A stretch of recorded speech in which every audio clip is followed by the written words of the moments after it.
اعوذ باللہ من الشیطان الرجیم بسم اللہ الرحمن الرحیم السلام علیکم ورحمۃ اللہ وبرکاتہ۔ آج کی اس آڈیو میں ہم آپ کے لیے لا رہے ہیں ایک ایسی کتاب کا تعارف کہ جو فکر و شعور کی دنیا میں ایک روشن چراغ کی حیثیت رکھتی ہے۔ کتاب کا نام ہے سخن، شہید مرتضیٰ مطہری کی شاہکار تحریروں میں سے ایک۔ اس کتاب کی جتنی بھی آڈیوز بنائی جائیں گی ان کے لیے پلے لسٹ بنامے سخن میں جا کر آپ ملاحظہ کر سکتے ہیں۔ آج اس کتاب کا ہم لوگ انشاءاللہ کے تیسرا حصہ بیان کریں گے، لیکن اس کو شروع کرنے سے پہلے جو پچھلے 2 حصے میں نے بیان کیے تھے اس میں یہ بتانا بھول گئی تھی کہ اس کتاب کی ریکویسٹ کس نے کی تھی۔ سامنے اسکرین شاٹ پہ آپ کو ان کا نام نظر آئے گا۔ آپ کا شکریہ، آپ کی تعریفوں کا، جتنے بھی سبسکرائبرز سراہتے ہیں آپ لوگوں کی، یقین جانیں ایسے کمنٹس ہمت اور حوصلہ دلاتے ہیں۔ آپ نے بہت ہی بہترین کتاب کی طرف نظر ثانی کی، بہت ہی خوبصورت کتاب ہے واقعاً۔ امید کرتی ہوں کہ آپ کو جلد از جلد اس کی ریکارڈنگ بھی ملے گی، اور ساتھ ہی معذرت کرتی ہوں کہ آپ کا نام تھوڑا لیٹ ڈال رہی ہوں۔ کچھ طبیعت کی ناراحتی ہے، آواز سے آپ لوگوں کو لگ رہا ہوگا۔ بہرحال بغیر کسی اور تمہید کے چلتے ہیں ہم لوگ کتاب کی طرف۔ پچھلی آڈیو میں ہم احتساب کا ذکر کر رہے تھے، آج احتساب کا تقدس اور احترام کی آگے سے بات کرتے ہیں۔ ایک اور نقطہ یہ ہے کہ احتساب کا محکمہ کہ جس کا دائرہ کار بہت وسیع تھا، آج کل اس کا کوئی بدل موجود نہیں، چونکہ اس محکمے کی بنیاد مذہبی اور اس کا رنگ دینی تھا۔ عوام اپنا مذہبی فرض سمجھتے تھے کہ اس محکمے کی مدد کریں، اسے تقویت پہنچائیں، اس لیے مجبوراً محتسب کے عہدے کے لیے ایسے اشخاص منتخب کیے جاتے تھے کہ جو خود متقی اور پرہیزگار ہوں اور عوام ان کا احترام کرتے ہوں۔ گزشتہ دور میں مسلمانوں کے اصلاحی نظریے کی وسعت۔ ایک اور نقطہ کہ جو تاریخ احتساب کے مطالعے سے ظاہر ہوتا ہے وہ یہ ہے کہ سابق میں مسلمانوں کے نقطہ نظر میں زیادہ وسعت تھی۔ وہ امر بالمعروف اور نہی عن المنکر کو صرف نماز، روزہ، حج، زکوٰۃ ان 4 عبادات تک محدود نہیں سمجھتے تھے، بلکہ ان کی نظر میں یہ اصول تمام اخلاقی اور معاشرتی اصلاحات کا ضامن تھا۔ حقیقت یہ ہے کہ امر بالمعروف اور نہی عن المنکر کی اہمیت اس وقت واضح ہوتی ہے کہ جب انسان یہ دیکھتا ہے کہ آثار دینی میں اس مقدس اصول کی کس طرح تلقین کی گئی ہے، اس کے فوائد اور نتائج کا کس طرح تذکرہ کیا گیا ہے۔ مثلاً قرآن مجید میں اللہ تعالیٰ فرماتا ہے، مومن مرد ہوں یا عورتیں سب ایک دوسرے کے دوست ہیں، یہ امر بالمعروف اور نہی عن المنکر پر کاربند ہیں، نماز قائم کرتے ہیں، زکوٰۃ دیتے ہیں، اللہ اور اس کے رسول کی فرما برداری کرتے ہیں، یہی ہے جن پر اللہ کی رحمت ہوگی۔ اللہ یقیناً طاقت والا اور حکمت والا ہے۔ اس آیہ کریمہ میں علت و معلول کا ایک سلسلہ بیان کیا گیا ہے اور یہ بتایا گیا ہے کہ کس بات کا نتیجہ نکلتا ہے، حقیقی ایمان کا، تقلیدی ایمان کا نہیں۔ تقاضا یہ ہے کہ آپس میں محبت اور الفت کا رشتہ قائم ہو، مومنین و مومنات ایک دوسرے کے حالات میں دلچسپی لیں۔ اس محبت اور دلچسپی کا تقاضا یہ ہے کہ امر بالمعروف اور نہی عن المنکر کرے۔ امر بالمعروف اور نہی عن المنکر کا تقاضا یہ ہے کہ اپنے پروردگار کی عبادت کرے، یعنی نماز قائم کرے، غریبوں کی دستگیری کرے، یعنی کہ زکوٰۃ ادا کرے، اور امر بالمعروف نہی عن المنکر کا دوسرا تقاضا ہے خدا و رسول کی اطاعت اور تمام اسلامی احکام پر عمل، اور ان سب باتوں کا لازمی نتیجہ ہے اللہ کہ جو قادر و توانا با تدبیر ہے، اس کے بے پایہ رحمت ان کے شامل حال ہو۔ امام باقر علیہ السلام نے امر بالمعروف نہی عن المنکر کے بارے میں فرمایا، اسی اصول کی بدولت تمام تعلیمات پر عمل ہوتا ہے، راستے پر امن اور محفوظ ہو جاتے ہیں، حلال روزی کمانے کا موقع ملتا ہے، مظلوموں کی داد رسی ہوتی ہے، زمین آباد ہوتی ہے، دشمنوں سے انتقام لیا جاتا ہے اور سب کام ہو جاتے ہیں۔ جب آدمی ایک طرف تو ان تعلیمات اور ہدایات کو دیکھتا ہے اور دوسری طرف یہ بھی دیکھتا ہے کہ ایک زمانے میں مسلمانوں نے کم و بیش ان ہدایات پر عمل کر کے فائدہ بھی اٹھایا، تو موجودہ حالات کو دیکھ کر بے انتہا افسوس ہوتا ہے۔ میرے کہنے کا مطلب یہ نہیں کہ پرانے زمانے کا محکمہ احتساب بالکل بے عیب تھا اور شارع اسلام کے مقصد کو مکمل طور پر وہ پورا کرتا تھا۔ مدعا صرف یہ ہے کہ اگر ماضی کا حال سے مقابلہ کیا جائے تو پھر معلوم ہوگا کہ ہم کس قدر پیچھے چلے گئے ہیں۔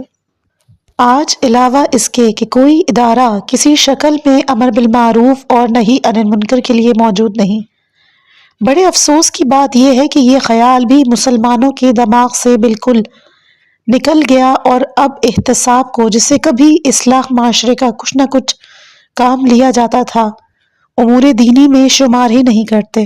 اگر کبھی کسی کو امر بالمعروف اور نہی عن المنکر کا یہ خیال بھی آتا ہے تو وہ یہ تصور ہی نہیں کرتا کہ اصلاح معاشرہ بھی اس فریضے کا ایک جز ہے۔ معروف اور منکر کا وسیع تر مفہوم قطعاً غائب ہو گیا۔ اب اس کے مفہوم کو عبادات کے مسائل تک محدود کر لیا گیا ہے اور بدقسمتی سے اس پر بھی عمل نہیں ہوتا۔ اگر اسلام میں امر بالمعروف اور نہی عن المنکر کا وسیع تر مفہوم موجود نہ ہوتا تو یہ ہرگز نہ کہا جاتا کہ اسی اصول کی بدولت تمام اسلامی تعلیمات پر عمل ہوتا ہے، راستے پر امن اور محفوظ ہو جاتے ہیں، حلال روزی کمانے کا موقع ملتا ہے، مظلوموں کی داد رسی ہوتی ہے، زمین آباد ہوتی ہے، دشمنوں سے انتقام لیا جاتا ہے اور سب کام رو برا ہو جاتے ہیں۔ آج ہمارے ذہنوں میں امر بالمعروف نہی عن المنکر کا جو محدود اور نامکمل تصور باقی رہ گیا ہے، اس پر تو کتنے ہی عمدہ طریقے سے عمل کیا جائے، یہ نتائج ہرگز حاصل نہیں ہو سکتے، چونکہ ذہن میں امر بالمعروف اور نہی عن المنکر کا بہت ہی محدود تصور ہے۔ لوگ معاشرتی زندگی سے متعلق کسی اصلاح کو امر بالمعروف نہی عن المنکر کے نقطہ نظر سے دیکھتے ہی نہیں۔ اس کا نتیجہ یہ ہوا ہے کہ اگر بالفرض میونسپلٹی کھانے پینے کی چیزوں کے متعلق کوئی قدم اٹھاتی ہے یا شہر کی صفائی کرانا چاہتی ہے یا ٹریفک کے بہتر قوانین نافذ کرنا چاہتی ہے تو لوگوں کو یہ احساس نہیں ہوتا کہ یہ بھی کوئی مذہبی معاملہ ہے یا ایسے قوانین پر عمل درآمد ان کا مذہبی فریضہ، حالانکہ بقول شیخ محمد حسن صاحب جواہر الکلام، ہر وہ کام جس سے بھلائی کو تقویت پہنچے اور برائی کی بیخ کنی ہو امر بالمعروف اور نہی عن المنکر کے زمرے میں آتا ہے۔ لوگ ان کاموں میں کوتاہی اسی وجہ سے کرتے ہیں کہ انہوں نے ان باتوں کو امر بالمعروف اور نہی عن المنکر کے دائرے سے خارج کر دیا۔ گزشتہ چند صدیوں میں امر بالمعروف کی صورتحال، اب جو کچھ میں نے عرض کی یہ تو ایک مختصر تاریخ تھی اس دور کی کہ جب امر بالمعروف اور نہی عن المنکر کا رواج تھا۔ اب مناسب معلوم ہوتا یہ ہے کہ یہ بھی بتلا دیا جائے کہ زمانہ حال یعنی پچھلے 150 سال میں اس اصول پر کیسے عمل ہوتا رہا ہے۔ ابھی تک اس دور کی مفصل تاریخ کسی کتاب میں منضبط نہیں ہوئی، لیکن کچھ باتیں ہم نے اپنے بزرگوں اور پرکھوں سے ضرور سنی ہیں۔ جب آدمی ائمہ دین کے احکام پر نظر ڈالتا ہے، اس اصول کی تاریخ کا مطالعہ کرتا ہے، افسوس کرتا ہے کہ آج کیوں یہ اصول بھلا دیے گئے۔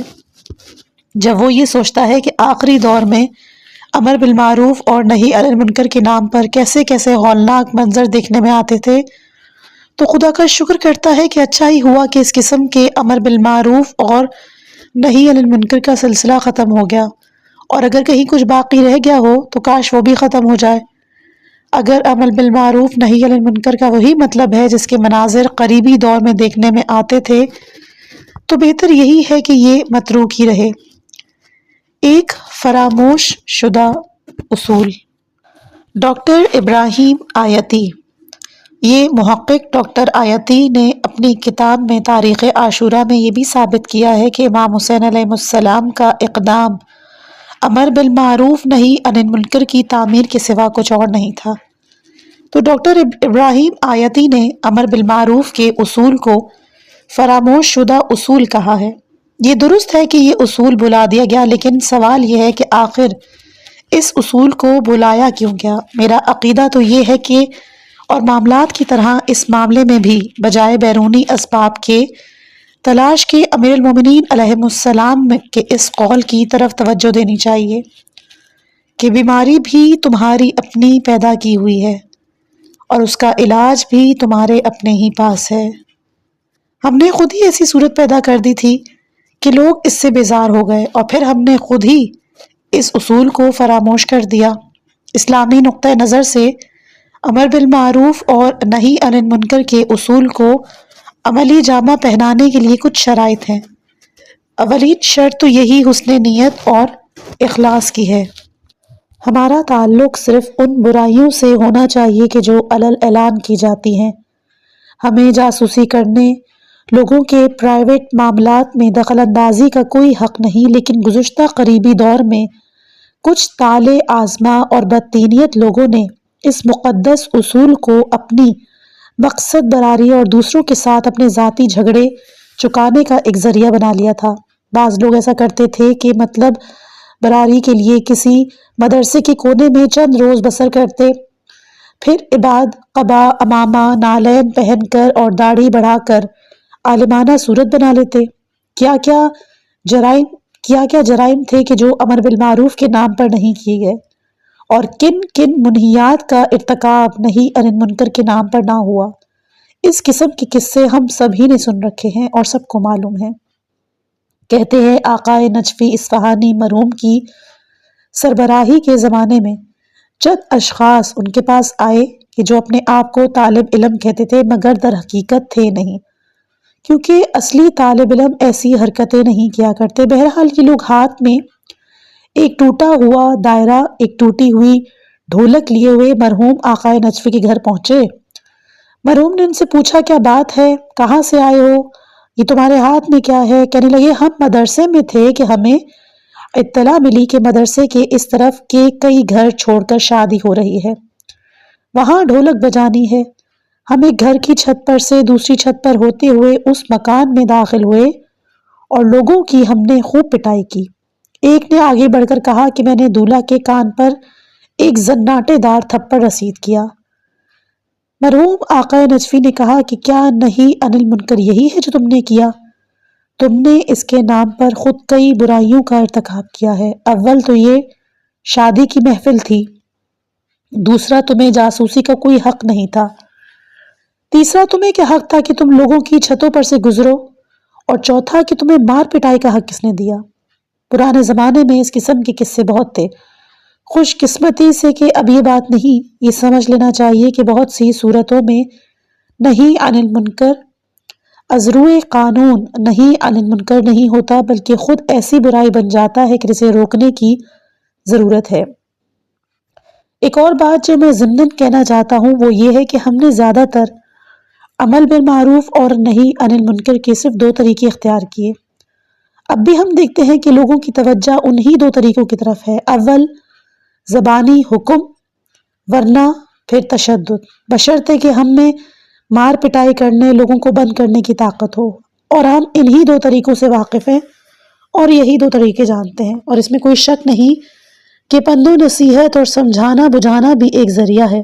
بعض صورتوں میں تشدد کا استعمال بھی ضروری ہوتا ہے، لیکن کیا امر بالمعروف اور نہی عن المنکر کے یہی دو راستے ہیں؟ کیا کوئی اور طریقہ نہیں ہو سکتا؟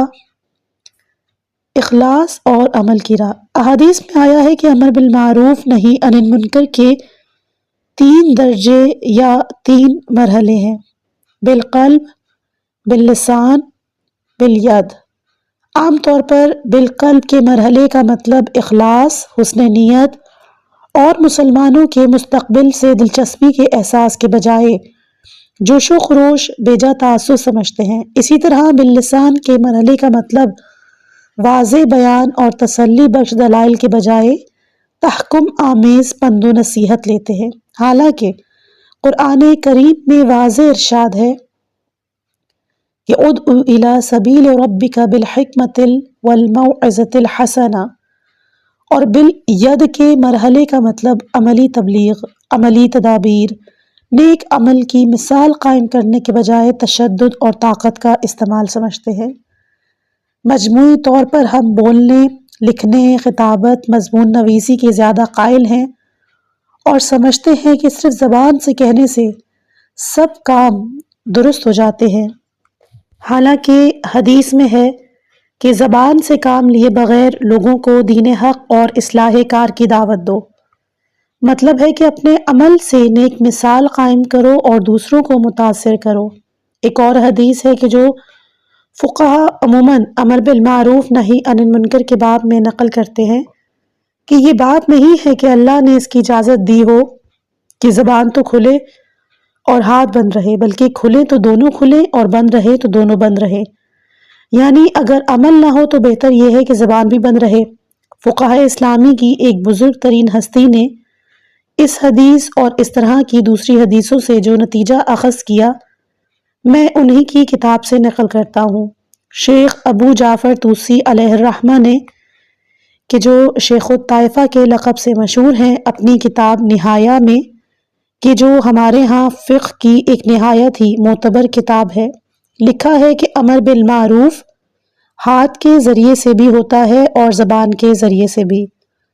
ہاتھ سے امر بالمعروف کا یہ مطلب ہے کہ آدمی بذات خود عامل بالخیر ہو اور منکرات سے اجتناب کرے تاکہ دوسرے لوگ خود بخود اس کی مثال پر عمل کریں۔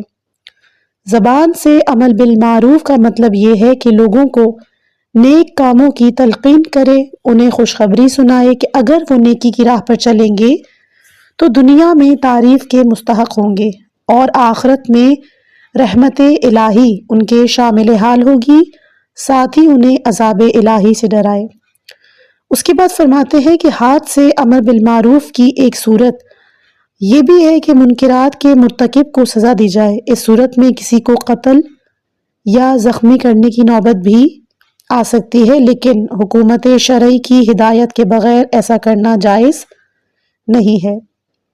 صاحب جواہر الکلام نے شیخ طوسی کی یہ عبارت نقل کرنے کے بعد لکھا ہے کہ یہ صحیح ہے کہ امر بالمعروف اور نہی عن المنکر کی سب سے بہتر، بالا تر اور مستحکم ترین صورت یہ ہے، خصوصاً جہاں تک مذہبی رہنماؤں کا تعلق ہے، جن پر اور جن کے عمل پر لوگوں کی نگاہیں رہتی ہیں، یہ لوگ خود ورع اور تقوی کی زندگی اختیار کرے اور تمام نیک اعمال میں چاہے وہ واجب ہوں یا مستحب خود دوسروں سے بڑھ چڑھ کر حصہ لے، تمام برائیوں سے بچیں، اخلاق حسنہ سے اپنے نفس کی تکمیل کریں اور عادات ذمیمہ سے دور رہیں۔ اس کے بعد فرماتے ہیں حسن عمل امر بالمعروف اور نہی عن المنکر کا سب سے بہتر اور مؤثر ترین ذریعہ ہے۔ ممکن ہی نہیں کہ اس کا اثر نہ ہو، خصوصاً اگر اس کے ساتھ زبانی پند و نصیحت کا بھی اضافہ کر دیا جائے، کیونکہ ہر موقع کے لیے بات کا ایک الگ ڈھنگ ہے، ہر درد کی الگ دوا ہے۔ جسمانی معالجے سے روحانی معالجہ زیادہ مشکل اور زیادہ پیچیدہ ہے۔ آخر میں یہ کہہ کے بات ختم کرتے ہیں کہ ہم اللہ سے دعا کرتے ہیں کہ وہ ان مراتب تک پہنچنے کی ہمیں توفیق عطا فرمائے۔ امام علی علیہ السلام فرماتے ہیں جو شخص لوگوں کی رہنمائی کرنا چاہتا ہے، لوگوں کو اپنے اتباع کی دعوت دینا چاہتا ہے، اسے چاہیے دوسروں کو مخاطب کرنے سے پہلے خود اپنے آپ کو تعلیم و تلقین کرے۔ اس سے پہلے کہ وہ دوسروں کی وعظ و نصیحت سے تربیت کرے، اسے چاہیے اچھے اعمال اور صحیح اخلاق اختیار کر کے خود اپنی تربیت کرے، اور دوسروں کے معلم و مربی کی نسبت وہ شخص زیادہ احترام کا مستحق ہے کہ جو خود اپنی تعلیم و تربیت کرتا ہے۔ زبان اور کان سے ضرورت سے زیادہ توقع، یہ ایک بڑی ناواقفیت کی بات اور سخت غلطی ہے کہ ہم آج اپنے معاشرے میں تحریر و تقریر، خطابت و مضمون نویسی کی ضرورت سے زیادہ اہمیت دیتے ہیں اور ان سے حد سے بڑھ کر نتائج کی توقع رکھتے ہیں۔ ضروری ہے کہ تحریر و تقریر سے خصوصاً اگر وہ اس طرح حکمت و موعظہ حسنہ ہو جیسے قرآن کریم میں فرمایا گیا، تو اس سے حقائق تو واضح ہوتے ہیں، مگر یہ ضروری ہے کہ وہ تحکم آمیز پند و نصیحت کی شکل اختیار نہ کرے۔ لوگوں کی اصلاح کے لیے تحریر و تقریر ایک لازمی شرط ہے، مگر اتنا ہی کافی نہیں، کیونکہ یہ اصلاحاً علت تامہ نہیں، چونکہ ہم اپنی زبان اور لوگوں کے کانوں سے ضرورت سے زیادہ توقع وابستہ کیے ہوئے ہیں، چاہتے ہیں کہ صرف زبان اور کان کی مدد سے سب کام ہو جائیں، اس لیے ناکامی ہونے سے ہمیں تکلیف ہوتی ہے اور ہم واویلا کرتے ہیں۔ یہاں پر ایک فارسی کا شعر ہے کہ جو ہر دور پہ صادق آتا ہے، جس کا ترجمہ ہے: ہم یہ نہیں سوچتے کہ غلطی ہماری ہے، ہم نے بیچاری زبان اور کان سے حد سے زیادہ توقعات وابستہ کر رکھی ہیں۔ ہمیں چاہیے کہ کبھی کبھی بلکہ اکثر آنکھ سے بھی کام لیں، اپنے عمل کو بہتر بنائیں۔ ہمارے اعمال اچھے ہونے چاہیے تاکہ لوگ انہیں اپنی آنکھوں سے دیکھ سکیں۔ کیا ہی اچھا اجتماعی عمل! علاوہ اس کے کہ امر بالمعروف اور نہی عن المنکر کے نفاذ میں ہمیں اپنے عمل کو بھی دخیل بنانا ضروری ہے۔ یہ نکتہ بھی قابل توجہ ہے کہ انفرادی عمل کچھ زیادہ مفید نہیں ہے، خصوصاً آج کی دنیا میں۔ یہ بھی ایک بڑی مشکل ہے کہ جو اہل عمل بھی ہیں ان کی توجہ بھی اجتماعی عمل کی طرف نہیں۔ یوں کہنا چاہیے کہ ہر شخص اپنی 1.5 اینٹ کی مسجد بنائے ہوئے ہے۔ انفرادی عمل سے کوئی کام چلتا ہے نہ انفرادی فکر سے۔ انفرادی فیصلے سے بھی کام نہیں بنتا، تعاون، ہم فکری اور اشتراک عمل کی ضرورت ہے۔ سورہ آل عمران کی آخری آیت کہ جو ہے یا ایھا الذین آمنوا اصبروا وصابروا ورابطوا، اے ایمان والوں صبر کرو، صبر کی تعلیم دو، جہاد کے لیے تیاری کرو۔ اس آیت کے تحت تفسیر المیزان میں ایک بحث ہے کہ جس میں یہ بتایا گیا ہے کہ اسلامی تعلیم کے مطابق صحیح سوچ صرف اجتماعی سوچ ہے، منطق یا تعبد۔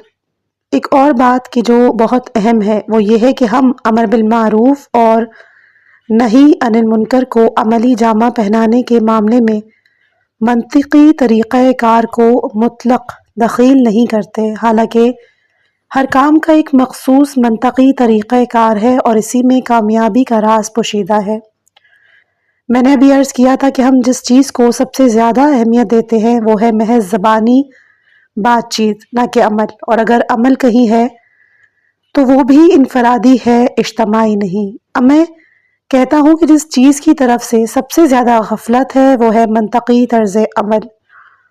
کہنے کا مطلب یہ ہے کہ معروف اور منکر کے بارے میں بھی عملی تدابیر سوچی جانی چاہیے، اور یہ دیکھنا چاہیے کہ لوگوں کو کسی نیک عمل کی ترغیب دلانے کے لیے کیا تدبیر کی جائے اور کسی برے عمل سے باز رکھنے کے لیے کون سا طریقہ مفید ہوگا۔ کچھ عرصہ پہلے میں نے ایک روزنامہ میں ایک مضمون پڑھا جس کا عنوان تھا ڈھیرو پند و نصیحت۔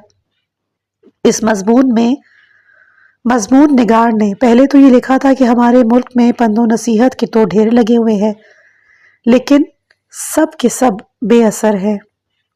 پھر اس کے بعد ایک ضرب المثل تھی جس کا مطلب یہ ہے کہ ذرا سا علاج ڈھیروں نسخوں سے بہتر ہے۔ اس کے بعد اس نے لکھا تھا کہ امریکہ کی ریاست فلاڈیلفیا کے ایک چھوٹے سے شہر میں چند سال ہوئے عورتوں نے قمار بازی شروع کر دی۔ پہلے تو پادریوں، اخبار نویسوں اور خطیبوں نے جہاں تک ہو سکا جوئے کی خرابیاں عورتوں کو جتائی، لیکن قطعاً کوئی اثر نہ ہوا، گویا پانی کی بوند پڑی اور پھسل گئی۔ بالآخر رئیس بلدیہ نے خود 2-3 کلب کھلوا دیے، ایک زنانہ نمائش قائم کی جس میں مناسب سرگرمیاں فراہم کی گئیں، مثلاً تندرست صحت مند بچوں کی نمائش، ان کی ماؤں کو انعام، دستکاریوں کی نمائش وغیرہ۔ ہر کام ایک خاص پروگرام کے تحت اور سلیقے سے ہوا۔ لوگوں کو بڑی دلچسپی پیدا ہوئی۔ 2-3 سال نہیں گزرے تھے کہ عورتوں نے قمار بازی کو ترک کیا۔ اس کو کہتے ہیں عملی تدبیر، اور یہ معنی ہے منطقی طریقہ کار کے۔ اگر یہ لوگ صرف واعظ و نصیحت، پادریوں کی تقریروں اور اخباروں کے مضامین پر ہی قناعت کرتے تو ہماری طرح بیٹھے ہوئے ہوتے اور ہماری طرح ہی کہتے جیسے پرانے زمانے سے ہم لوگوں میں مشہور ہے کہ عورتیں بہت غیبت کرتی ہیں، آج بھی پردے دار بڑی بوڑھیاں باوجود اس کے کہ نماز روزے کی پابند اور عبادت گزار ہے، غیبت بہت کرتی ہیں۔ آخر کیوں؟ اس لیے کہ ہمارا قدیم گھریلو ماحول اس قسم کا ہے کہ عورت بیچاری اگر غیبت نہ کرے تو اس کے کرنے کے لیے کوئی بات ہی نہیں، نہ کوئی اور کام، پڑھی لکھی تو ہے نہیں، دستکاری صنعت انہیں نہیں آتی، گھر کے کام کاج سے فارغ ہو کر کوئی اور کام نہیں سوائے یہ کہ اکٹھی ہو کے بیٹھے اور غیبت شروع کر دیں۔ روح آخر غذا چاہتی ہے، جب صحیح غذا نہیں ملتی تو پھر مردے کا گوشت کھانے لگتی ہے۔ قرآن مجید میں بھی ہے نا کہ کیا تم میں کوئی پسند کرتا ہے اپنے مردے بھائی کا گوشت کھائے؟ حدیث میں بھی غیبت کے متعلق ہے کہ غیبت دوزخ کے کتوں کا سالن ہے۔ ہم نے اب تک اس حرکت کو روکنے کی بھی کوشش کی، وہ صرف زبان تک ہی محدود رہی، عملی اور منطقی طریقہ کار کے بارے میں ہم نے سوچا بھی نہیں۔ لہٰذا اگر اثر بھی نہیں ہوا، پھر بجائے اس کے کہ ہم اپنے آپ کو الزام دیں، بیچاری عورتوں کو ملزم ٹھہراتے ہیں کہ وہ ایسی ہی ہوتی ہے۔ اس طرح ہماری آج کل کی نئی پوت کی عورتوں میں جنہوں نے مغربی طور طریقے اختیار کر لیے ہیں، ایک اور بیماری ہے۔ یہ بیماری عیش پرستی، پارکوں میں گھومنا، شراب نوشی، فضول خرچی اور فیشن زدگی کی ہے۔ ہم چاہتے ہیں ان باتوں کا علاج بھی واعظ و نصیحت سے کریں، مگر ان باتوں سے تو یہ کام ہونے سے رہا۔ اب کبھی خدا ہمیں توفیق دے تو ہم صحیح رات سوچیں، امر بالمعروف نہی عن المنکر کے منطقی طریقہ کار سے کام لیں تو سب مشکلات بآسانی حل ہو سکتی ہیں۔ اگر آپ یہ معلوم کرنا چاہیں کہ کیا واقعی اسلامی تعلیمات میں امر بالمعروف اور نہی عن المنکر کے منطقی طریقہ کار کی طرف کوئی اشارہ موجود ہے تو اس نقطے پر غور کیجئے کہ فقہا نے عموماً اخبار اور احادیث کی بنا پر یہ کہا ہے کہ امر بالمعروف اور نہی عن المنکر کی ایک شرط یہ بھی ہے کہ اس بات کا امکان موجود ہو کہ واقعی کچھ اثر ہوگا۔ اثر کے امکان یعنی نتیجہ نکلنے کے امکان کا ہونا اسی لیے ضروری ہے کہ ہر حکم میں کچھ مصلحت ہوتی ہے۔ نماز میں بھی کچھ مصلحت ہے، روزے میں بھی کچھ مصلحت ہے، وضو میں بھی کچھ مصلحت ہے، اسی طرح امر بالمعروف نہی عن المنکر میں بھی مصلحت ہے، اور وہ مصلحت یہ ہے کہ مخاطب پر ہماری بات کا اثر ہو۔ اس سلسلے میں ہم جو کام کریں اس کا کچھ نتیجہ نکلے، اس لیے اثر کے امکان کے وجود کا مطلب یہ ہے کہ جس غرض کے لیے امر بالمعروف اور نہی عن المنکر کی تشریح ہوئی ہے، تمہاری بات یا کام سے وہ غرض حاصل ہو اور جو نتیجہ مطلوب ہے وہ مرتب ہو۔ اب میں آپ سے یہ پوچھتا ہوں کہ نماز کے متعلق یہ کیوں نہیں کہا گیا کہ اگر اس بات کا امکان ہو کہ تمہاری نماز کا اثر ہوگا اور جس مصلحت سے نماز واجب ہوئی ہے وہ نتیجہ مرتب ہوگا تو نماز پڑھو، ورنہ نہ پڑھو۔ یہی سوال وضو، حج کے بارے میں بھی کیا جا سکتا ہے، چونکہ یہ سب واجبات محض تعبدی ہے، یعنی ہر حال میں ان کے بجا لانے کا حکم ہے اور انہیں عبادت کے طور پر ادا کرنے کو کہا گیا ہے۔ ان کے لیے اس بارے میں کہ ان کو کس طرح بجا لایا جائے ہم اپنی عقل کو استعمال نہیں کر سکتے، نہ ہم یہ سوال کر سکتے ہیں کہ ہمیں یہ کام کرنے چاہیے یا نہیں، اور ان کو کس طرح کرنا ہے کس طرح نہیں۔ یہاں معاملہ محض حکم کی اطاعت کا ہے۔ اس کے برخلاف امر بالمعروف اور نہی عن المنکر ان کاموں میں سے ہے کہ جن کی ساخت، کیفیت اور ترتیب کو اس بات کو کہ کہاں اور کس شکل میں زیادہ مفید اور مؤثر ہے شارع نے ہماری عقل اور سمجھ پر چھوڑا ہے۔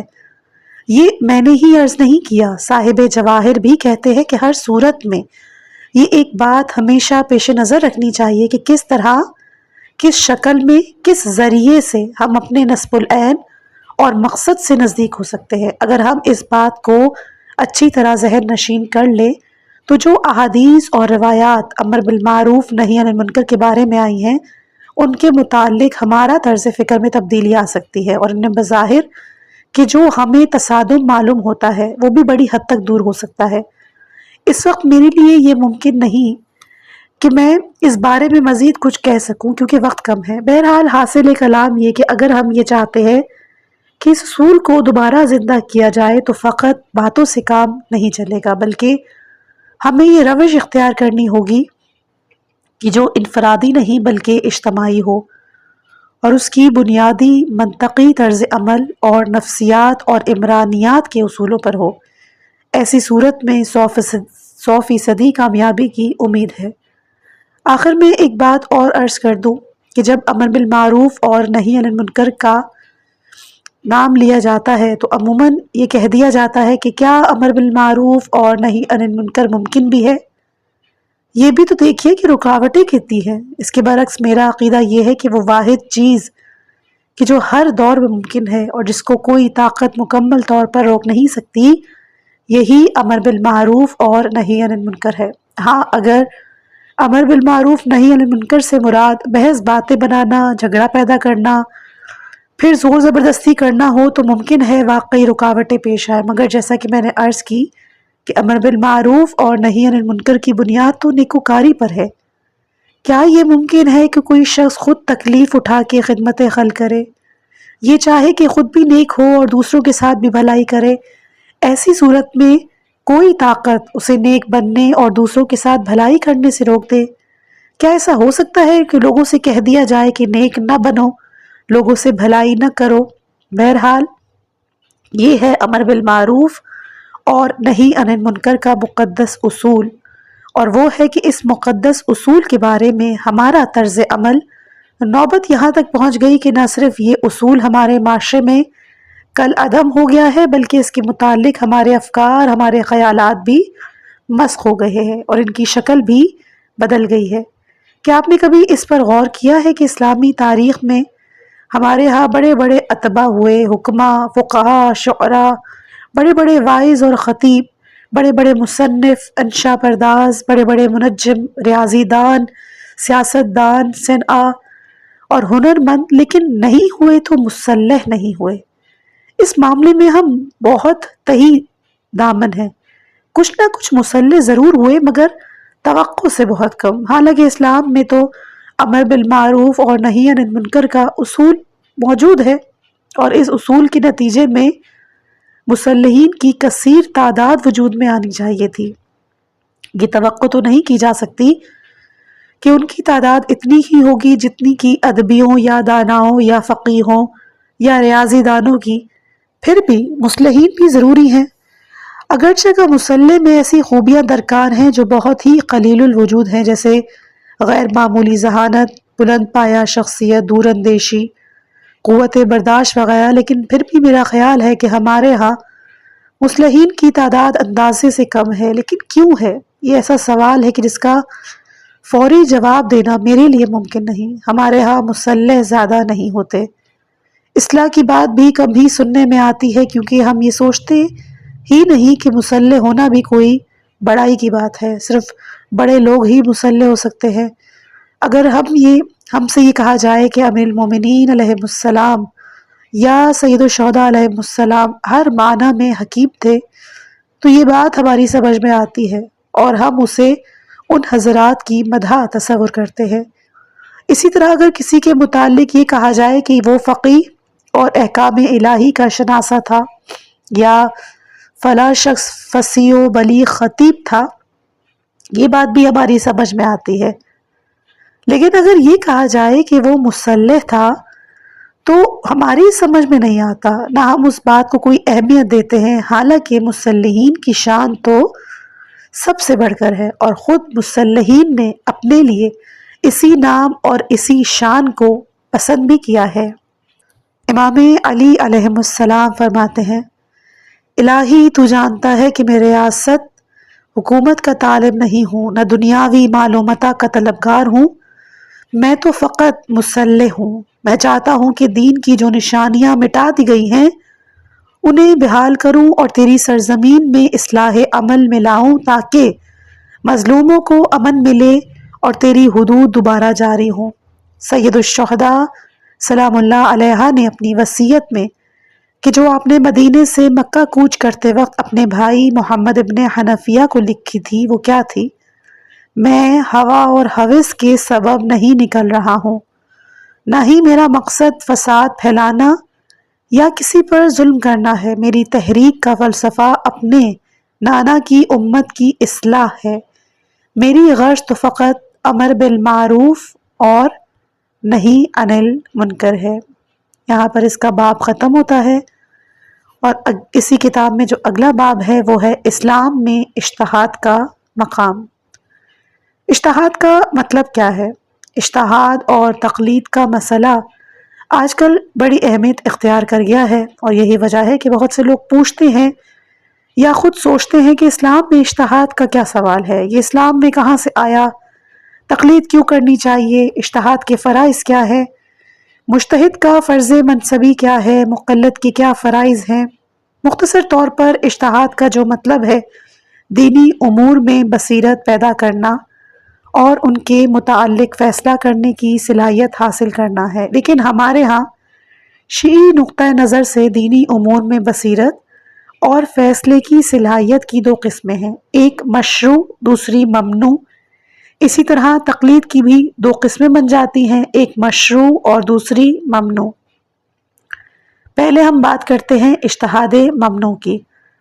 ہماری نظر میں جو اجتہاد ممنوع ہے وہ ہے تشریح یا قانون سازی، یعنی جو قرآن اور سنت میں نہیں ہے، اور مجتہد خود اپنی رائے سے اسے وضع کرے۔ اس کو اصطلاحاً اجتہاد بالرائے کہتے ہیں۔ اس قسم کا اجتہاد شیعہ نقطہ نظر سے ممنوع ہے، لیکن اہل سنت حضرات کے ہاں جائز ہے۔ وہ کہتے ہیں کہ شرعی احکام کے تین ماخذ ہیں، کتاب، سنت اور اجتہاد۔ اجتہاد سے مراد یہی اجتہاد ہے کہ جو کتاب و سنت کے بالمقابل ہے۔ اس اختلاف رائے کا اصلی سبب یہ ہے کہ اہل تسنن یہ کہتے ہیں کہ کتاب اور سنت میں احکام کی تعداد محدود ہے، لیکن ان واقعات اور ان صورتوں کی تعداد جن کے متعلق احکام کی ضرورت ہے وہ لامحدود ہیں۔ اس لیے ضروری ہے کہ کتاب اور سنت کے علاوہ بھی احکام کا کوئی اور ماخذ ہو۔ احکام الہی کی تشریح کا یہ ماخذ وہی ہے کہ جسے ہم اجتہاد بالرائے کہتے ہیں۔ وہ اس ضمن میں کچھ احادیث بھی رسول اللہ صلی اللہ علیہ وآلہ وسلم سے روایت کرتے ہیں، مثلا یہ کہ آن حضرت صلی اللہ علیہ وآلہ وسلم نے معاذ بن جبل کو یمن بھیجا تو ان سے پوچھا کہ تم کس بنیاد پر کوئی حکم دو گے؟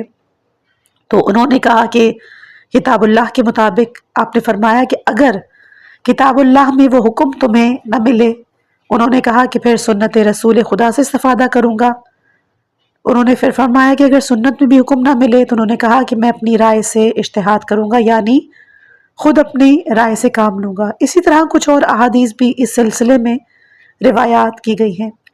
اس بارے میں کہ اجتہاد کی کیا صورت ہو، اجتہاد کس طرح کا کرنا صحیح ہے، اہل تسنن میں اختلاف رائے ہے۔ امام شافعی کی مشہور کتاب الرسالہ میں کہ جو اصول فقہ کی سب سے پہلی کتاب ہے، ایک باب ہے جس کا عنوان ہے باب الاجتہاد۔ شافعی کا اصرار ہے کہ جس اجتہاد کا ذکر احادیث میں ہے وہ صرف قیاس تک محدود ہے۔ اجمالاً قیاس کا یہ مطلب ہے کہ کسی صورتحال میں وہ حکم دیا جائے کہ جو اس سے ملتی جلتی یا اس سے مشابہ کسی اور صورتحال میں دیا گیا ہے۔ بعض دوسرے سنی فقہا اجتہاد کو قیاس تک محدود نہیں سمجھتے، وہ استحسان کو بھی معتبر گردانتے ہیں۔ اب احتسان کا کیا مطلب؟ وہ یہ کہ ملتی جلتی مثالوں کو پیش نظر رکھے بغیر وہ حکم دیا جائے کہ جو ہمیں حق اور انصاف سے زیادہ قریب معلوم ہو، ہماری عقل ہماری ذوق کے مطابق۔ اسی طرح ایک اور ماخذ اصطلاح ہے کہ جس کا مطلب ہے کہ ایک مصلحت کو دوسری مصلحت پر ترجیح دینا۔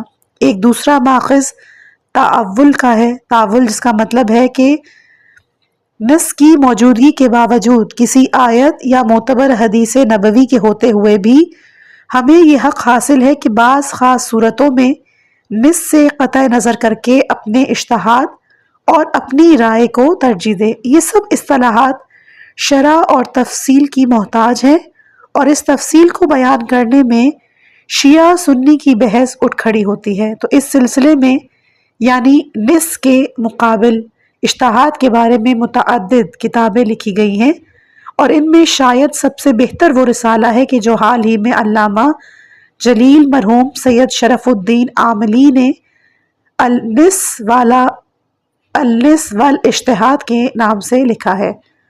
بہرحال شیعہ نقطہ نظر سے اس قسم کا اجتہاد مشروع نہیں۔ شیعہ اور ائمہ شیعہ کے نقطہ نظر سے اس تزیے کی اساس ہی غلط ہے، یعنی یہ بات صحیح نہیں کہ کتاب اور سنت کے احکام کافی نہیں، اسی لیے اجتہاد بالرائے کی ضرورت ہے۔ اس ضمن میں بہت سی احادیث اور روایات موجود ہیں کہ بطور کلی ہر چیز کا حکم کتاب اور سنت میں موجود ہے۔ کافی میں باب البدع والمقائص کے بعد ایک اور باب موجود ہے کہ جس کا عنوان ہے کہ قدیم زمانے سے ائمہ اہل بیت کے متعلق معلوم ہوا ہے کہ انہوں نے قیاس کی مخالفت کی ہے۔ قیاس اور اجتہاد بالرائے کے تسلیم کرنے یا نہ کرنے کے موضوع کا مطالعہ دو رخ سے کیا جا سکتا ہے۔ ایک رخ تو وہی ہے کہ جو میں نے ابھی عرض کی، یعنی قیاس اور اجتہاد بالرائے کو کتاب و سنت کے ساتھ تشریعی اسلام کا ایک ماخذ تصور کیا جائے اور کہا جائے کہ بہت سی صورتیں ایسی ہیں ان میں کتاب و سنت میں کوئی حکم نہیں، اس لیے ضروری ہے کہ مجتہدین اپنی رائے سے حکم کو بیان کریں۔ دوسرا یہ رخ یہ ہے کہ قیاس اور اجتہاد کو محض اصل احکام کے استنباط کا ایک ذریعہ سمجھا جائے اور اس سے ایسے استفادہ کیا جائے جس طرح ہم خبر واحد سے استفادہ کرتے ہیں۔ اس کو یوں بھی کہا جا سکتا ہے کہ یہ بھی ممکن ہے کہ ہم قیاس کو ایک ماخذ سمجھیں، یہ بھی ممکن ہے کہ اس کو محض ایک طریقہ تصور کریں۔ شیعہ فقہ میں قیاس اور رائے کی یہ دونوں رخ معتبر نہیں ہیں۔ پہلا رخ تو اس لیے معتبر نہیں کہ ایسا کوئی حکم نہیں جس کی کتاب اور سنت میں تشریح نہ کی گئی ہو، کم از کم اصولی طور پر۔ دوسرا رخ اس لیے معتبر نہیں کہ قیاس اور رائے کا تعلق محض ظن اور تخمین سے ہے، اس سے احکام شرعی میں غلطی کا زیادہ امکان ہے۔ بہرحال شیعہ سنی مخالفت کی اصل بنیاد یہ پہلا رخ ہے، گو کہ دوسرا رخ زیادہ مشہور اور معروف ہو گیا ہے۔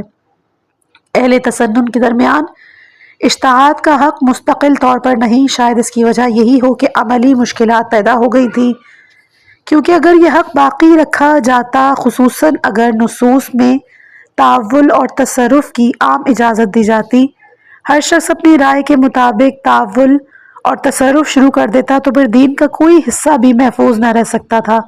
شاید یہی وجہ تھی کہ تدریجاً اجتہاد مستقل کا حق سلب کر لیا گیا اور علماء اہل تسنن کی رائے یہ ٹھہری کہ لوگوں کو اس بات پہ آمادہ کریں کہ وہ صرف 4 مجتہدین یا پھر 4 مشہور ائمہ کی تقلید کرے، اور ان کے نام ہیں ابو حنیفہ، شافعی، مالک بن انس اور احمد بن حنبل۔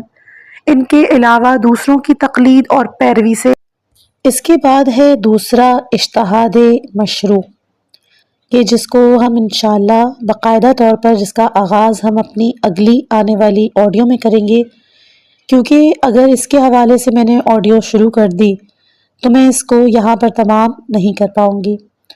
بہرحال آپ لوگوں سے دوبارہ سے معذرت چاہتی ہوں، میرا گلا کافی خراب ہے، اور اگر آپ لوگوں میں سے کوئی ایسی خاتون یا ایسے میرے بھائی موجود ہوں کہ جن کو گلے کو صحیح کرنے کا کوئی ایسا ٹوٹکا کوئی چیز پتہ ہو تو ضرور مجھے کمنٹ کر کے بتائیے گا، کیونکہ آپ لوگوں تک ان کتابوں کو پہنچانے کا یہ ایک ہی ذریعہ ہے آواز کا جو خدا نے دی ہے، اور استعمال صحیح راہ پہ کرنے کی کوشش کی جا رہی ہے۔ بہرحال آپ لوگوں کی وقت بہت قیمتی ہے، میں اور وقت نہیں لینا چاہوں گی، مجھے اپنی دعاؤں میں یاد رکھیے گا۔ جزاک اللہ۔ خداوند متعال ہمیں حق بات کو سمجھنے، قبول کرنے اور اپنی زندگیوں میں نافذ کرنے کی توفیق عطا فرما، آمین۔ خدا سے دعا کرتی ہوں کہ اس کتاب کو جو سن رہا ہے اور جتنے بھی مسلمان ہیں ان سب کی زندگیوں کے حالات تبدیل کر دے، روحانی بھی اور دنیاوی بھی۔ اپنی خاص دعاؤں میں یاد رکھیے گا۔ والسلام علیکم ورحمۃ اللہ وبرکاتہ۔